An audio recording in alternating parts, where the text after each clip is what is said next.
Lorsqu'on aspire à réussir dans la vie, il faut apprendre à changer son mindset. Et il faut comprendre que certaines vérités ou pseudo-vérités qui ont longtemps dormi dans notre esprit doivent être détruites et remplacées par la réalité. Aujourd'hui, je vais partager avec vous 15 vérités impopulaires que les gens ont du mal à admettre. Mais tant qu'on n'admet pas ces vérités-là, en fait, on se fourvoie. Ou alors, on avance un petit peu et on finit par connaître des coups d'arrêt, parfois définitifs, ou en tout cas des coups d'arrêt qui font très mal. Je voudrais qu'après cette vidéo, vous puissiez prendre 5 minutes pour essayer de repasser dans votre tête tout ce que nous allons voir et pour vous demander comment commencer à appliquer ça s'il y a certaines de ces vérités qui empestent encore votre esprit. Parce que généralement, ce sont des programmes que l'on a depuis l'enfance. Ce sont des pensées, des choses qui ont été instillées en nous qu'il faut casser pour avancer. On en parle tout de suite. Je suis Régis Sezin, entrepreneur multipotentiel, conférencier, formateur et artiste. Je partage avec vous sur cette chaîne du contenu propulsif pour vous aider à rêver, oser et créer. Hello les rocks, j'espère que vous êtes solides. Moi, je suis en parfaite forme et je suis plein de gratitude envers l'univers. Si vous êtes sur cette chaîne pour la première fois, je vous souhaite la bienvenue. Welcome on board. Ici, on parle de développement personnel, on parle de mindset, on parle de business et d'entrepreneuriat, d'éducation financière également. Bref, autant de sujets qui permettent à chacun de prendre conscience de son potentiel et de l'exploiter au maximum. Je vous exhorte donc à activez la cloche de notification après vous êtes abonné. Ainsi, vous serez informé de toutes les vidéos qu'il y a sur cette chaîne, c'est-à-dire tous les jours. Alors, je veux aujourd'hui qu'on s'attaque à des choses qui ont la peau dure et qui sont généralement ancrées dans notre esprit parce que depuis l'enfance, on nous a dit que c'est comme ça, on a entendu ces choses-là être répétées 1000 fois. Et parfois, on a du mal à s'en libérer parce que nous sommes des êtres d'habitude, des êtres de pensée. Et ce qui a été répété, répété, répété, martelé, devient la réalité à laquelle on s'identifie. Alors que ce n'est pas la réalité des gens qui parviennent à des niveaux d'excellence et de performance au-delà de la moyenne. Nous allons donc voir ces 15 vérités et il y en a beaucoup plus. Je veux faire cette première série. Si ça vous plaît, on fera d'autres séries sur des thématiques de ce genre.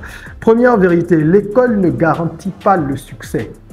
Je pense qu'aujourd'hui, beaucoup de gens s'en rendent compte, mais il y a quand même pas mal de gens qui continuent à penser que c'est la seule voie. Alors, avoir une éducation de base, c'est indispensable pour comprendre le monde dans lequel on vit. Et quand je dis de base, si on peut finir vraiment les 2 cycles là, aller jusqu'au bac, c'est une bonne chose, si on peut le faire. Mais il ne faut pas lier la réussite à ça. L'intelligence est différente de la mémorisation. À l'école, en tout cas dans les environnements qui sont les nôtres, les programmes encouragent la mémorisation, ce qu'on appelle le par cœur ou encore bûcher.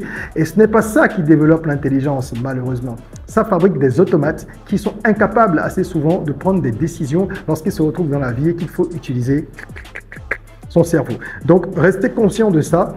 Être premier de la classe, ça ne veut pas dire que vous allez réussir. Dites-le à vos enfants, il faut leur faire comprendre qu'ils doivent travailler à l'école, mais il faut les décomplexer.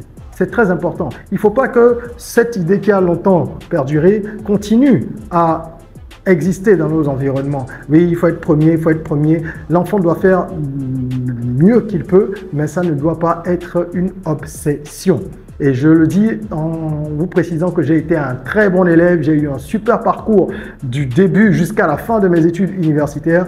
J'ai eu un parcours extraordinaire et j'en remercie le Big Boss. Mais je suis quelqu'un de réaliste et je vous dis les choses telles que je les sens et telles qu'elles sont. Deuxième vérité que les gens n'aiment pas entendre, l'âge ne remplace pas le savoir-faire. Ce n'est pas parce que tu as 45 ans et que tu es dans une boîte avec des gens de 25 ans que tu es plus compétent qu'eux. Ce n'est pas parce que ton boss est plus jeune que toi que tu vas lui manquer de respect. Non, le talent, encore que c'est peut-être ton boss, pas forcément à cause du talent, mais bon, prenons cet exemple. Le talent n'a rien à voir avec l'âge. Le savoir-faire n'a rien à voir avec l'âge ni avec l'expérience. Il faut vous ôter ça de la tête et comprendre que vous devez développer les capacités qui sont les vôtres le plus tôt possible. Et chez vos enfants aussi, développez-les dès le bas âge. Comme ça, ils seront performants et vous-même, vous serez performant aussi vite que possible. Formez-vous, suivez des vidéos, allez à des formations, faites de la lecture et ne pensez pas que l'âge va définir quoi que ce soit ou vous donner des droits dans une certaine mesure quand il s'agit de mérite et de talent. Absolument pas. Numéro 3, avoir des diplômes, ce n'est pas un critère d'intelligence. Je pense qu'on l'a déjà dit, mais je parlais de l'école. Là, je veux parler des diplômes et surtout des diplômes supérieurs parce que les complexes dans nos environnements sont terribles. Vous avez des gens qui disent... Ah oui, franchement, moi j'ai un PhD, j'ai un doctorat, ou alors on te dit, est-ce que toi tu as un MBA, tu parles de ci, tu parles de ça. C'est tellement ridicule parce que les diplômes, ça vous apporte de la connaissance théorique, c'est bien. Et je précise, je ne suis pas contre l'école, ok? Je suis quand même titulaire d'un master et j'ai été major de promo, je sais de quoi je parle. Ça n'a rien à voir avec une guerre ou un ressenti que j'ai par rapport à l'école. Mais il y a trop de gens complexés. Et c'est ça que je veux que vous compreniez. Ne soyez pas complexés par ces gens-là. Et ne tombez pas non plus dans ce complexe. Le diplôme ne va pas déterminer votre intelligence. Fut-il un bac plus 100? D'accord? Il faut s'enlever ça de la tête et comprendre qu'encore une fois, c'est l'expérience, la pratique et les qualités humaines aussi qui vont faire de vous quelqu'un d'exceptionnel. Numéro 4. Aller à l'église, à la mosquée ou peu importe, hein, ne va pas faire de vous une personne qui réussit facilement. Ça, c'est important de le dire.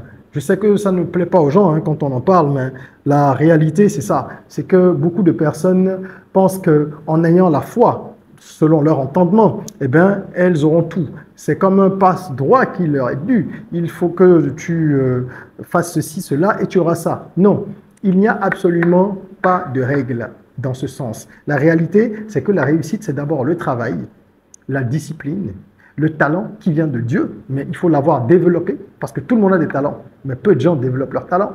Les gens n'arrivent pas à trouver leur talent. Si vous avez besoin d'être coaché pour ça, pour essayer de trouver les zones dans lesquelles vous pouvez fleurir ou vous pouvez découvrir votre voie, rendez-vous sur notre plateforme academyrock.com, le lien en description. Il y a une formation qui est donnée par un expert de la question, Alex Balogun, qui est un coach en développement personnel et qui explique comment est-ce qu'on peut trouver sa voie pour réussir sa vie. C'est une formation que vous suivez depuis votre téléphone, depuis votre ordinateur portable, tranquillement à votre rythme. OK? Ensuite, numéro 5, il faut comprendre que le talent, justement, dont nous parlions, ce n'est pas une excuse pour paresser. Et permettez-moi de faire une petite parenthèse et de revenir à ce que je disais tout à l'heure. Quand je dis que ce n'est pas en priant uniquement que vous allez réussir, ça ne veut pas dire que Dieu n'est pas important. Dieu, ça compte. Mais Dieu, c'est d'abord le travail. Vous devez aimer ce que vous faites, faire ce que vous devez faire de la manière la plus professionnelle possible. Et Dieu va venir. On dit, porte ta charge au genou, il la portera sur ta tête. Je veux clarifier cela, parce que, évidemment, je le dis dans toutes mes vidéos, hein, je suis reconnaissant envers le Big Boss. Donc, la spiritualité, c'est important, mais il ne faut pas aller se déresponsabiliser en pensant que Dieu va tout faire pour nous. Ça ne se passe pas comme ça. Ensuite, numéro 5, comme je disais, le talent n'est pas une excuse pour paresser. Il y a malheureusement beaucoup de gens qui ont du talent et qui ne le développent pas. Et généralement, quand on a du talent même, on est enclin à paresser. Parce qu'on fait les choses plus facilement que les autres. Celui qui a moins de talent que vous, il va cravacher, il va bosser plus. En anglais, on dit « hard work always beats talent ». Celui qui travaille dur, avec régularité et constance, battra toujours celui qui est doué. Ne soyez pas de ces gens-là. Développez votre talent et travaillez même quand vous l'avez identifié. Numéro 6. Avoir un don, ça ne vous rend pas meilleur. Ça ne fait pas de vous quelqu'un de meilleur que les autres. Je marque ici une pause, je fais une parenthèse pour vous expliquer que le mindset, c'est important et c'est de ça qu'on est en train de parler. Allez écouter l'album de développement personnel Soyons Rock, qui est en fait de la musicothérapie. C'est un album de musique urbaine où je développe des thèmes de développement personnel. C'est une symphonie de 8 titres. Vous trouverez le lien en commentaire, en description, pardon, pour aller streamer cet album. Et vous allez voir qu'en écoutant ces chansons-là tous les jours, en cure, le matin, le soir, comme le font beaucoup de personnes, que je remercie d'ailleurs, ça va changer votre façon de penser. Et donc, comme je le disais, vous n'êtes pas plus fort que les autres. Vous n'êtes pas quelqu'un qui a la grâce et les autres non. J'entends souvent des gens dire ça. Non, ça n'a rien à voir. Vous avez découvert votre talent ou un de vos talents. Vous avez su l'exploiter, tant mieux. Mais sachez que celui qui est à côté de vous, il est talentueux, peut-être plus talentueux que vous-même. Seulement qu'on n'est pas dans une compétition. Il n'a certainement pas découvert encore son talent ou il a un talent que vous ne connaissez pas et vous passez votre temps à le juger sur des critères qui ne valent pas la peine. On dit que le poisson, il ne faut pas le juger à sa capacité à grimper à un arbre, n'est-ce pas? Donc, restez humble malgré les talents que vous avez, c'est toujours important. Numéro 7, on peut être talentueux et ne jamais réussir sa vie. J'enchaîne les choses au niveau du talent pour que vous compreniez. Hein. Encore une fois, le travail est dur. On peut être talentueux et ne jamais réussir sa vie. Regardez dans votre entourage. Je suis sûr que vous connaissez des gens qui ont un talent fou et qui n'avancent pas professionnellement en tout cas. Pourquoi? Parce qu'ils sont peut-être négligents, ils sont désordonnés, ils n'ont pas d'organisation, ils ne sont pas volontaires, ils ont de mauvaises relations humaines avec les autres. Pour 1 milliard de raisons, ça peut arriver. Donc le talent, ça ne suffit pas. Le talent, comme je dis dans une des chansons de l'album, c'est 20%. Ce n'est pas suffisant pour faire un vainqueur pur sang. Travail, foi et passion dans la course au succès sont des ressorts puissants. Alors, numéro 8, avoir une voiture, ce n'est pas synonyme de réussite. Eh bien oui, il faut le dire aux gens. Dès qu'ils ont une voiture, il y en a, ils complexent les autres. Ou il y a des gens qui, eux, sont complexés parce qu'ils n'ont pas de voiture. Ce n'est pas synonyme de réussite. Dans les pays occidentaux, vous voyez des millionnaires en dollars, en euros, prendre le métro tout le temps. Il y en a qui n'ont même pas de voiture parce qu'ils ne veulent pas s'embêter.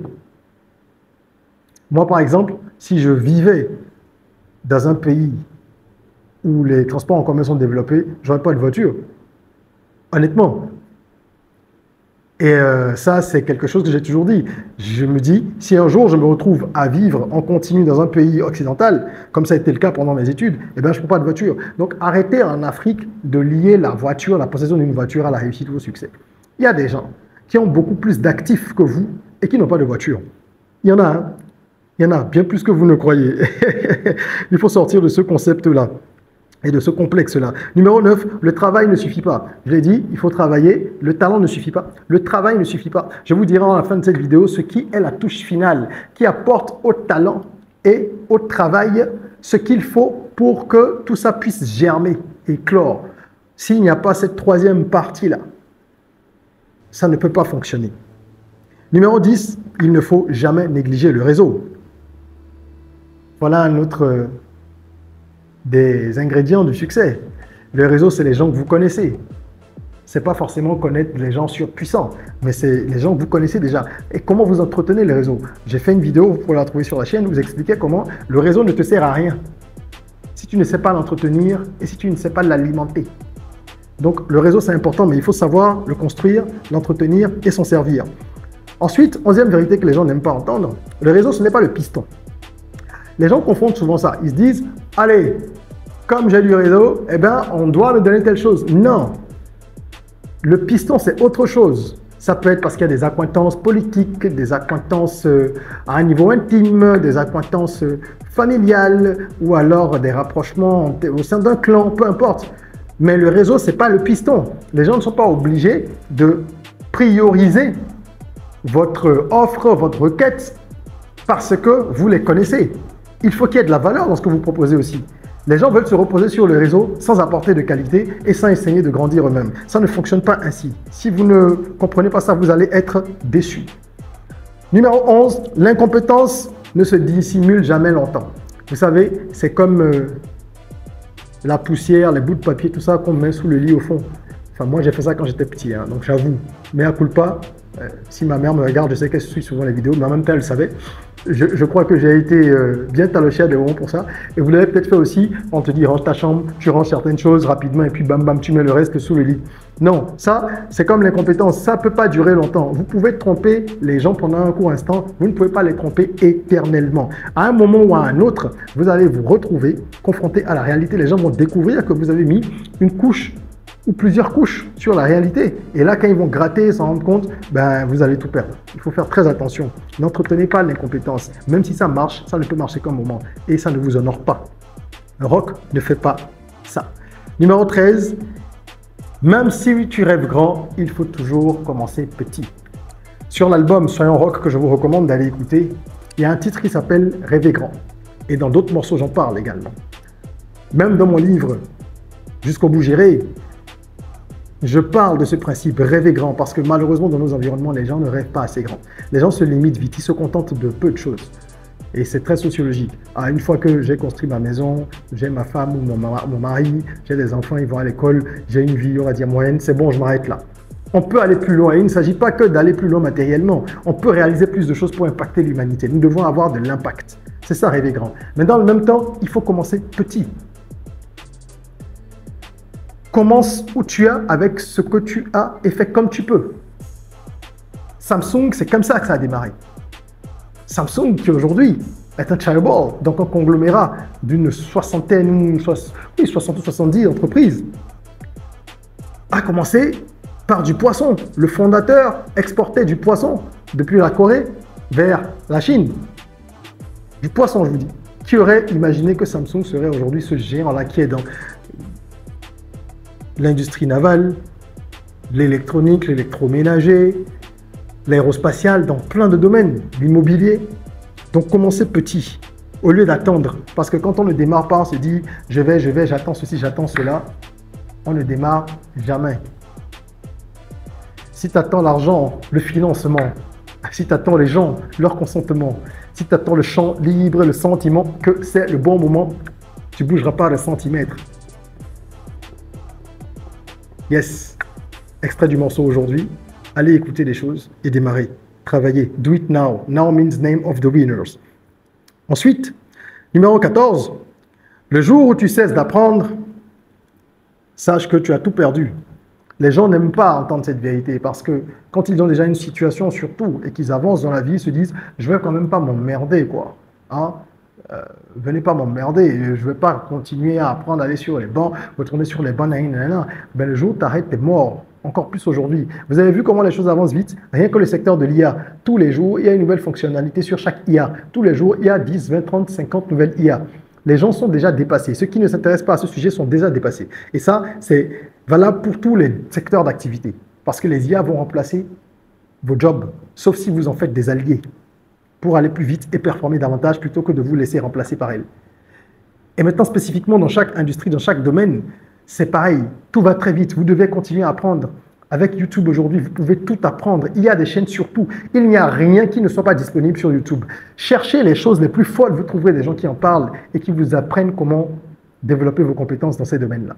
Donc, il faut passer du temps utile sur les réseaux sociaux, sur Internet. Il faut lire des bouquins, je les répète toujours, lire. Acheter des bouquins. Vous pouvez acheter également Jusqu'au bout j'irai, mon bouquin qui parle de développement personnel sur un fond autobiographique. Et pour vos enfants, achetez-leur Apprendre à entreprendre, que j'ai écrit, qui est un guide d'initiation, un guide pratique d'initiation à l'entrepreneuriat pour les plus petits, les plus jeunes. Donc lisez, apprenez, allez à des formations, faites-vous coacher, c'est comme ça qu'on apprend aussi. Au lieu de se dire, j'ai besoin de rien, je sais tout, nanana, parce que ça va vous rattraper très vite. Et je ne vous souhaite pas ça. Et je finirai avec donc le 15e point qui est pour moi la clé. Et je vous disais qu'en plus du talent et du travail, il faut quelque chose. Et bien voilà la clé. C'est la discipline, l'autodiscipline. Si vous n'avez pas de discipline, vous ne pourrez rien faire. C'est la discipline qui permet d'avoir un plan. C'est la discipline qui permet de se projeter, de s'organiser. Et je vais vous donner un dernier extrait de cet album, Soyons Rock, dans la chanson Tu vas y arriver, qui est la chanson introductive. Je dis à un moment, si tu n'as pas de plan, comment tu peux fleurir? Tout ce que tu vas réussir à faire, c'est te planter. Et même ton plan B sera plombé par ta négligence et ton manque de lucidité. Chers amis, chers rock, comprenez que la discipline, c'est la base. Celui qui travaille, qui est talentueux, qui n'a pas de discipline ne peut aller nulle part. Parce que la discipline va vous obliger à suivre le plan que vous aurez établi préalablement, à le remettre en question régulièrement, à l'ajuster et à rester concentré et focus à une ère où tout est fait pour nous divertir mais surtout nous distraire. C'était donc les 15 vérités que je voulais partager avec vous. Ces 15 vérités-là, impopulaires, que les gens n'aiment pas entendre, mais qui sont nécessaires pour réussir. Et je serais ravi de lire en commentaire celle qui vous parle le plus, ou alors celle avec laquelle vous n'êtes pas d'accord, ou celle que vous avez du mal à intégrer, même si vous l'avez comprise. Mettez un petit like si ce contenu vous a plu et vous a édifié, abonnez-vous, partagez cette vidéo, partagez pour édifier beaucoup de gens autour de vous également. Et en attendant qu'on se retrouve pour une nouvelle vidéo, n'oubliez pas, prenez soin de vous, de votre corps, mais aussi et surtout de votre mind. Rêvons, osons, créons, soyons rock.